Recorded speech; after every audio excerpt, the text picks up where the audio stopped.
Good morning. Okay, so everyone gets to kind of do a little bit of video training in a portion of our modified training room, which we're trying to finally get up and going for everyone. So we're going to talk a little bit today about lean principles. Some of the manufacturing companies that we work with are what we consider functioning on lean principles.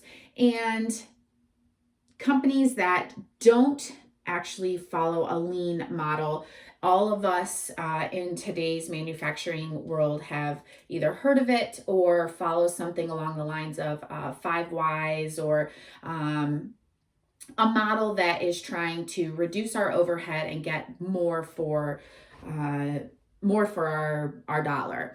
So what we were discussing over the last few weeks has been our employment shortage. And it's a very hot topic for all employers right now, especially with what's going on in our federal government and what we're kind of coming out of in the pandemic. So what we're going to talk about today is flipping lean principles for what we're accustomed to talking about when it comes to materials and how we get the most out of our machinery and our production, to how we would apply that to employees, the employees that we currently have and the employees that we're onboarding. If you actually have gone through becoming a green, yellow, or black belt in lean, you know that these principles will follow any thought process. However, if you or your company have not actually taken the training and you've read a few books or whatnot, then this will probably be more advantageous for you.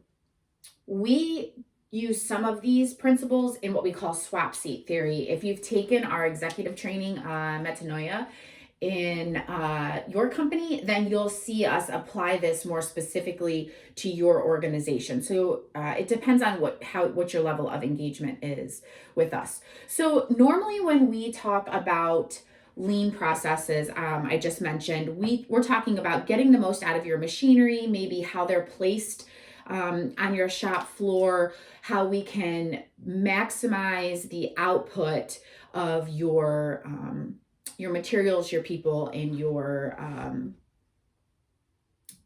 machinery.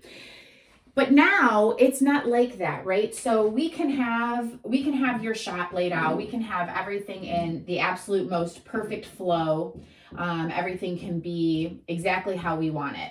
But if we don't have enough people to get all of the proper material, it won't matter. So a super basic, very, very basic lean theory would be, if this machine functions at 2 times faster the capacity as this one, we may need a slower machine, and both of them will feed this one, right?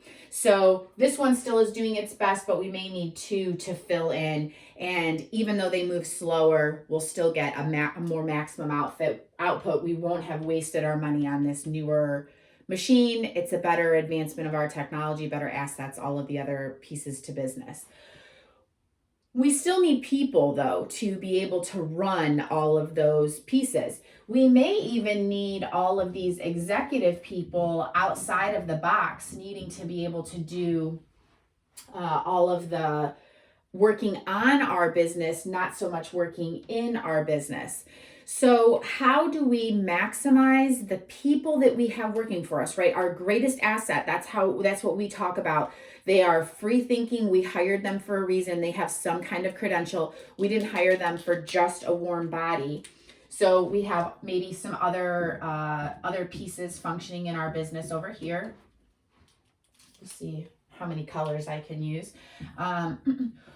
If these pieces are what our employees are accustomed to doing, that's what they're trained to do, that's what they know how to do safely, but they are also, they've met their capacity, what are we doing to be able to move these pieces or function and adjust those machines so that these same bodies can move somewhere else? Or we've talked about this a lot during the pandemic. Someone's sick.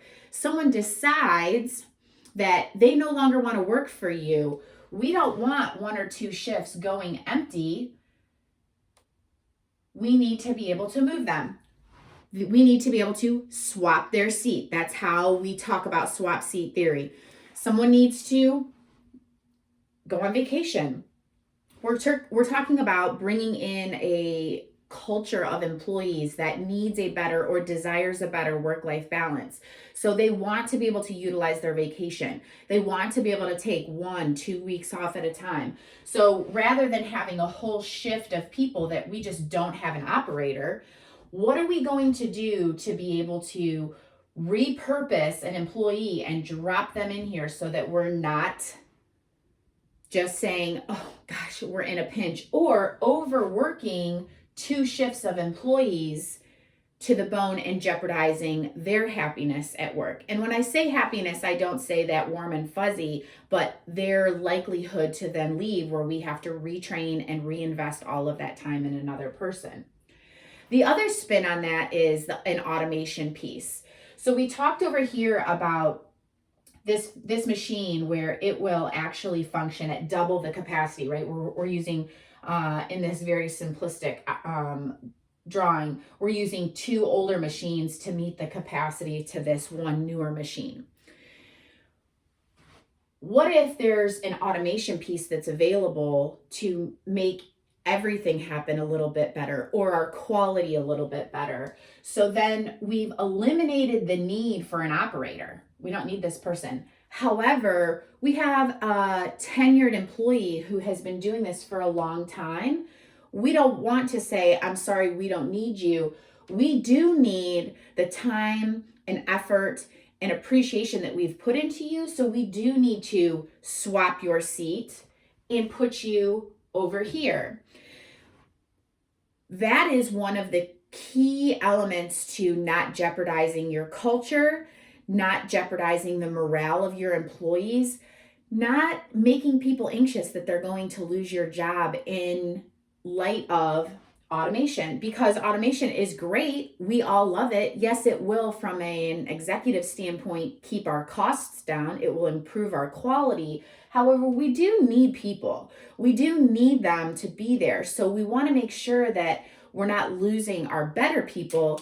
We're training them, in some cases, based on their motivation. That's what they actually want. But we very rarely ask that question.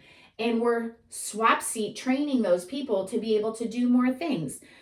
We can't not train people in concern that they will want to go somewhere else, because that will only hinder them and actually jeopardize the morale and the culture of your own company. We need to be able to train people and be confident enough in our own morale and culture that training them is the best thing for the employee in an effort to keep them. So when do we know that our lean practices in terms of our personnel are in jeopardy? Because this is hard, right? It's not as simple as, oh, well, we just don't have enough people. We clearly have a problem. I'm going to very high level go over this because this isn't enough for just a quick 10-minute video. So this is going to be very high level. And if you can see that you have some issues here, then this would be for you to call in and have one of our coaches do a quick consult with you to determine if we should dive deeper. So especially in the manufacturing space, but even if you have an intangible business,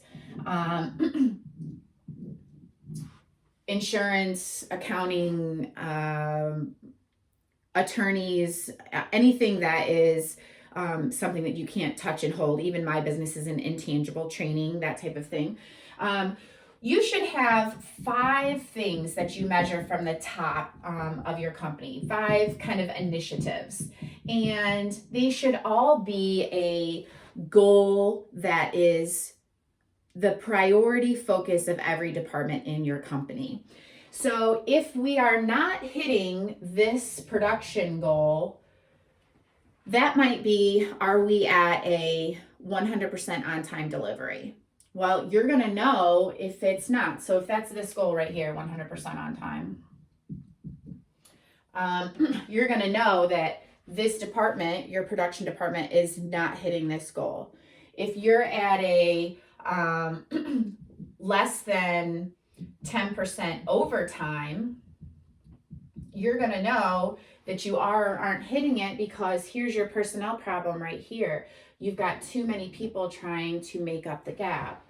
If you have, and not all of these are specific numbers, but a good portion of them should be. If you have a sustainability goal, if you have a turnover goal, this is going to be a numbers goal. So if you're having a turnover issue, that could be it.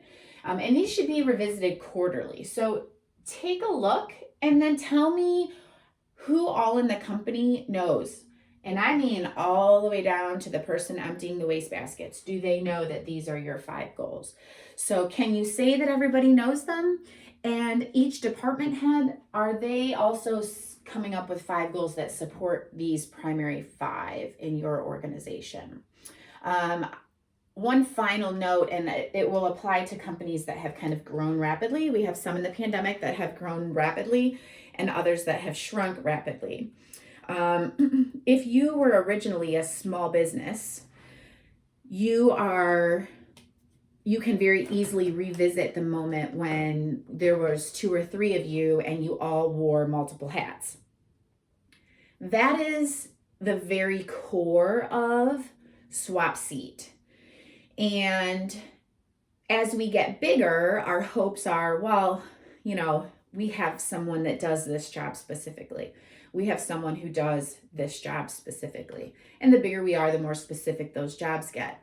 However, the idea of people being able to wear multiple hats is not a bad one to get because it's a natural checks and balance. It's a natural ability to cover when we have sickness, vacation, natural attrition, anything like that. So we don't want to totally lose track of those underlying small business qualities that gave us the ability to grow. But we do want to make sure that even when huge issues present themselves, we remember what we did do. There are huge theories out there that coach us back. But we do remember if we started as a small company and kind of bootstrapped our way up, we do actually know how to get there. So I hope this helped everybody. Obviously, swap seat, some of the lean principles and the 5 priorities in your business are 3 things that we spend a lot of time with, whether you are a current client or something that we talk about in our consultations. So feel free, if any of this kind of touched a nerve with you or something you're struggling with, reach out. You can reach out on our website, OxygenCoachingGroup.com. You can schedule there or see what our coaching calendar looks like. Any of the social media networks, we're all available on LinkedIn, and we would love to talk to you about how we can best help you through this crazy time we're all in. So I hope everybody takes just a little bit of time to breathe life in, and we'll chat soon. Thanks, everybody.